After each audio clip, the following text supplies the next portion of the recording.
Over 50 years ago, an Italian man named Ferruccio, who owned a successful tractor company, wanted to buy a sports car. He bought a Ferrari and he liked it, but he had a few suggestions to make it better. The owner of that car company was Enzo Ferrari, and he told that guy to shove it.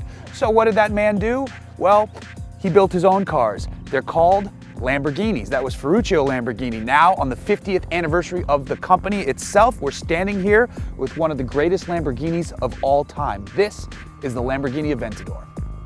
There's a new king at the top of the Lamborghini family tree. We've loved the Murcielago for years. Now, though, the Aventador has arrived to take its place. The Gallardo is still kicking at the bottom of the tree, but this is the biggest, baddest Lambo you can get. It looks especially sinister in this matte finish paint, which is, by the way, a $14,000 optional extra.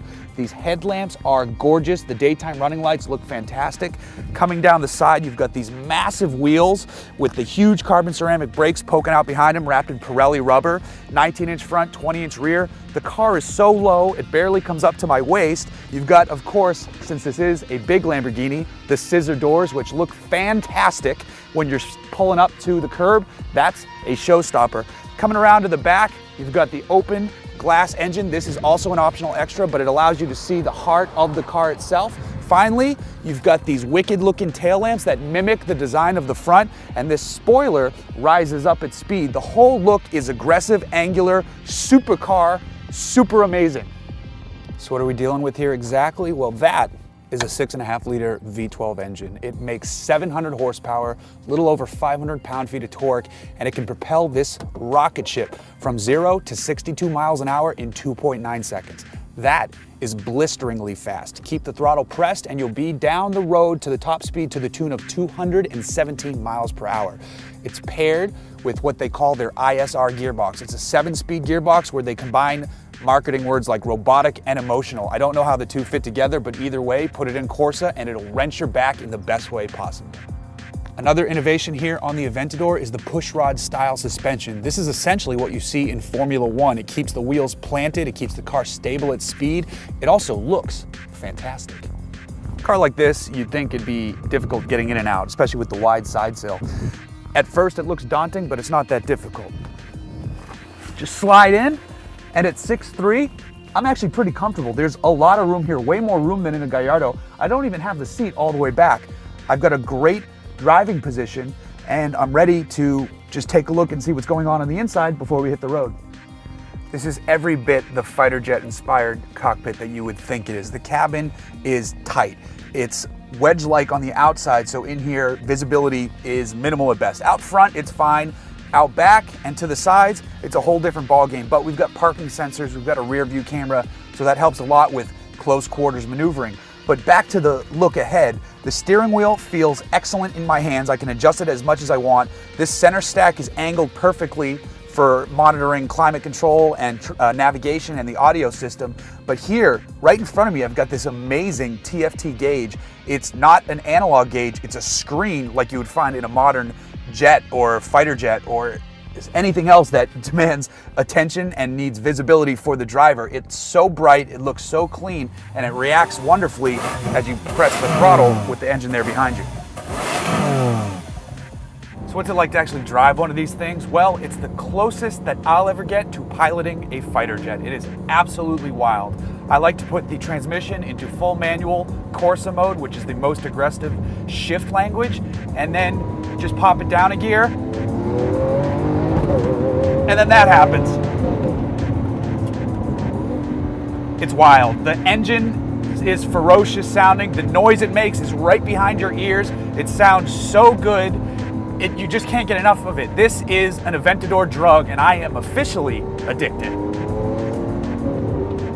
Besides the power though, this thing actually handles fantastically. Yes, it's heavy, but the weight is translated very well through the big tires, the massive brakes, and the pushrod suspension. And I mean, it's heavy in terms of, you know, the average two-seater, but for supercars, it's not that heavy. Plus, it's surrounded by a carbon fiber monocoque. We're in a one-piece carbon fiber tub right now, and that part only weighs a little less than 350 pounds, which is amazing. But it makes the car structurally rigid and safe and just everything that's awesome about supercars. It's another facet about why this car is amazing.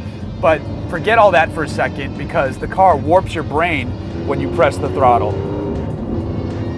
Obviously, all of this doesn't come cheap. The base price for a Lamborghini Aventador is $401,200. I'm gonna let that sink in for a moment. $401,200. But if you're shopping in this segment, numbers don't matter. You don't go, am I gonna get the Lamborghini or the Vanquish or the 458? You're gonna go, I'm gonna get all three, and I'm gonna drive one on Friday, one on Saturday, and one on Sunday. This is a very different world. This car isn't base. Most Aventadors don't come standard. This one's closer to $450,000. That paint is $14,000. The parking sensors cost money. The engine cover costs money. It all adds up. It's not as bad as, say, pricing out a Porsche, because they nickel and dime you. Here with the Lamborghini, you're getting things that help you or make the car look better, and we can respect that. Even though, yes, it's absolutely insane that the paint is $14,000. But have you seen it? I'm essentially Bruce Wayne right now, and I'm loving every second of it. Just like you've got a choice of some optional extras, you've also got a choice of some drive modes. You start off in Strada, which is the normal mode. It traction controls at its fullest. The exhaust is a little bit quieter, and shifts are, frankly, a little bit delayed and chunky. Pop it into Sport, traction control relax a little bit, and shifts get a little quicker. But for the real Lamborghini experience, you pop it into Corsa, you put the throttle down, and you feel the whole car violently lurch with each rapid gear shift. It's an experience unto itself, and that's how I prefer to drive the car. One thing that has happened in the 50 years since Lamborghini's been around is that they've become owned by Audi and Volkswagen, and you can see that, and it makes a huge difference, and we're very happy for it. The nav screen looks good and works.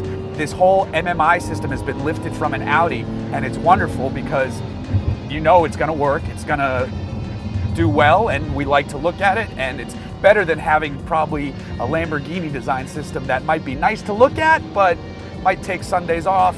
You don't know what's gonna happen there. So we're very happy that Audi and Lamborghini have come together to do good things. At over $400,000, who buys this car? Well, people with a net worth a lot higher than myself, but what they're getting is an amazing machine. It's wild, it's brash, it's in your face, it's aggressive, it's everything that you want from a Lamborghini supercar. And I think there's no better way to celebrate than by driving an Aventador on the 50th anniversary of an amazing company.